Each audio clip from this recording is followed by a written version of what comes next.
Before we dive into the chilling secrets of the demon house, make sure to hit that like button and subscribe so you never miss a terrifying tale like this. I still remember the day we moved into that house in Gary, Indiana. From the outside, it seemed like any other ordinary home, a modest, two-story building with a worn-down porch and faded white paint. But there was something about it, something that made the hairs on the back of my neck stand up the moment I stepped through the door. At first, it was subtle. The house felt heavy. The air inside was thick, almost suffocating, like walking into a room where someone had just been screaming, though there was only silence. My children, 3 of them, full of energy and laughter, seemed unusually quiet. They clung to my side as we explored the place, their little hands cold and trembling. The first few days were uneventful, just as getting used to our new home. But then, things started to happen. It began with small noises, footsteps echoing from the upstairs when I knew we were all downstairs. I'd go to check, thinking maybe one of the kids had wandered off, but I'd find nothing. Just an empty room, the air still and oppressive. I tried to brush it off. Old houses make noises, I told myself. But it was more than just noises. My youngest started waking up in the middle of the night, screaming, saying she saw someone in her room. At first, I thought it was just nightmares, but then I started seeing things too, shadows darting across the walls, a cold draft that would sweep through the house, even though every window was shut tight. One night, I heard a loud crash coming from the kitchen. I rushed in to find the cabinets wide open, dishes scattered across the floor. But the strangest thing was that none of the kids had woken up. They slept soundly in their beds, as if they couldn't hear the chaos happening just a few rooms away. It was around this time that I began to feel a presence, something watching us. It was like a pair of eyes constantly trained on me, tracking my every move. I'd spin around, expecting to see someone standing there, but there was never anyone, only that cold, empty air. The kids started changing, too. They became withdrawn, their once vibrant laughter replaced by silence and distant stares. My eldest began talking to someone who wasn't there, her conversations whispered and frantic. When I asked who she was talking to, she simply said, "The man in my room." I knew then that whatever was happening in that house wasn't just in our heads. There was something there, something dark and malevolent. And it wasn't going to let us go without a fight. I knew something was deeply wrong when the attacks began. It wasn't just noises or shadows anymore, it was something far more physical and direct. One night, while putting the kids to bed, I felt a sharp pain in my back, like something had clawed at my skin. I rushed to the mirror, and to my horror, I saw 3 long, red scratch marks, as if some invisible animal had attacked me. I was terrified, but I couldn't show it to the kids. They were already scared enough. I tried convincing myself that it was just my imagination, but deep down, I knew I was lying to myself. That night, I locked every door and window, desperately trying to keep whatever it was out, but part of me knew it was futile. Whatever it was already inside the house, with us. A few days later, a social worker came to visit, concerned about the kids' behavior at school. I was desperate for help, so I ended up telling her about what was happening. I didn't expect her to believe me, but to my surprise, she seemed genuinely worried. "I'll send someone to assess the house," she said, and I clung to that hope like a lifeline. When the investigator arrived, he immediately sensed something was wrong. He entered the house with a serious expression, and as he walked through the rooms, I could see the unease on his face. At one point, he entered my eldest daughter's room and stopped abruptly. Staring at a blank wall, he murmured, "There's something here." That's when I saw it. As he stared at the wall, a shadow began to form, slowly and silently. At first, I thought it was just a trick of the light, but then it started to move, growing and twisting until it took on the shape of a human figure. I was paralyzed with fear, unable to scream, unable to move. The investigator, however, remained calm, almost as if he had expected this. He pulled a crucifix from his pocket and began to pray quietly, but the shadows only seemed to grow stronger. It was at that moment I realized we were dealing with something far beyond my understanding, something that couldn't be fought with logic or physical strength. This entity, whatever it was, wasn't just trying to scare us, it wanted to destroy us. The days that followed were a blur of fear and desperation. Despite the investigators' best efforts, the demonic presence in the house only grew stronger. The shadows seemed to move with a will of their own, slithering across the walls and twisting into grotesque shapes. I couldn't escape the feeling that something was always watching me, lurking just out of sight. One evening, I was sitting in the living room, trying to distract myself with the TV, when I heard a soft, childlike giggle coming from the hallway. I froze, my heart pounding. The kids were asleep, so who could it be? I turned off the TV and listened intently, the giggle growing louder and more mocking.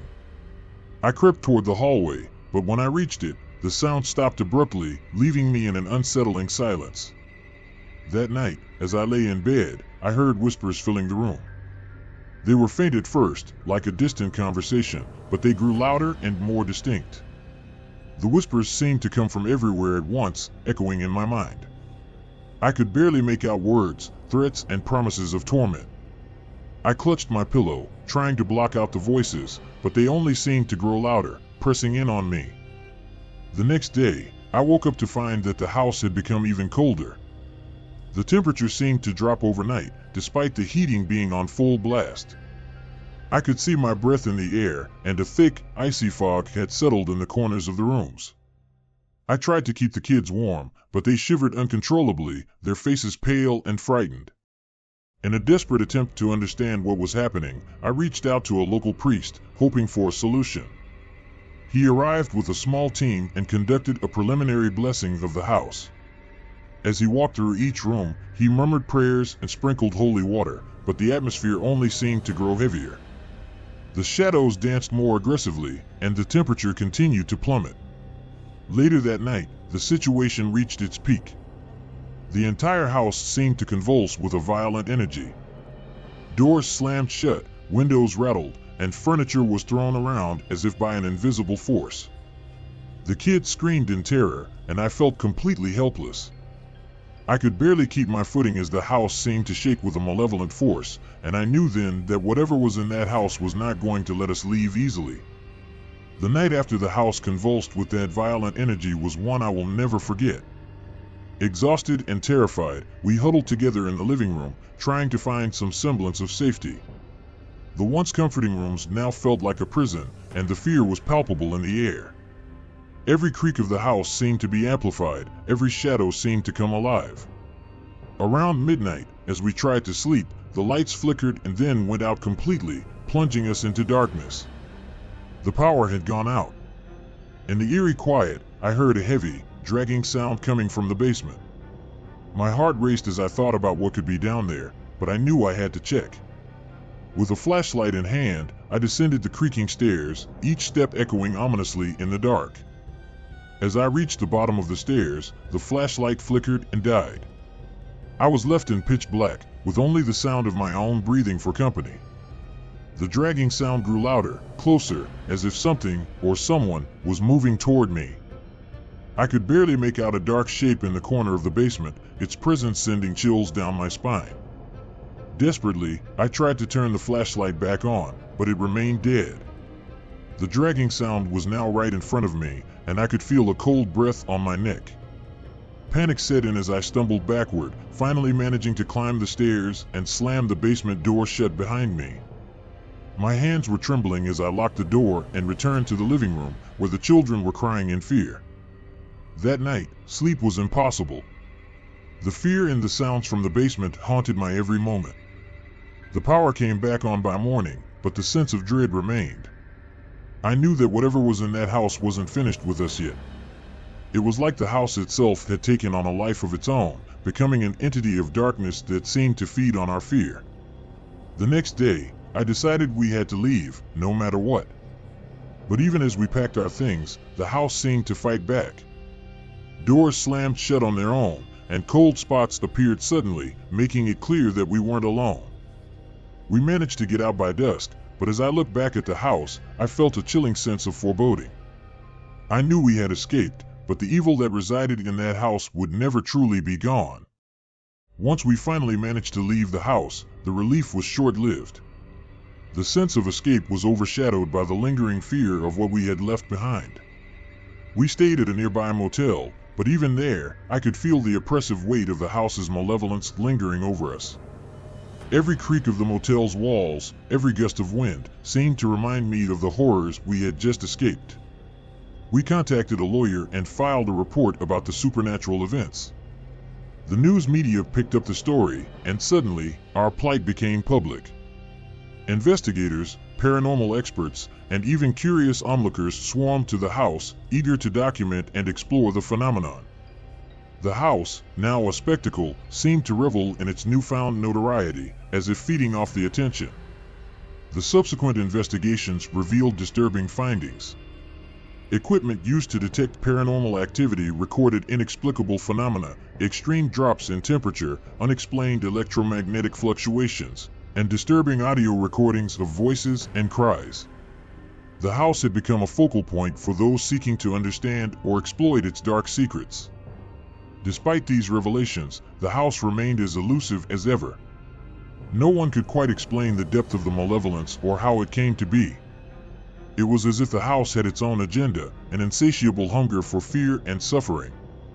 My family and I eventually moved away, starting over in a new town, trying to put the horrors behind us. However, the trauma lingered. The memories of that house haunted our dreams, a constant reminder of the darkness that had touched our lives. I learned that some evils cannot be easily escaped or explained away. The house in Gary, Indiana, was a chilling reminder of the unknown and the terrifying power that lies just beyond the veil of our understanding. If this story sent chills down your spine, don't forget to like, subscribe, and hit the notification bell. More terrifying tales are waiting for you.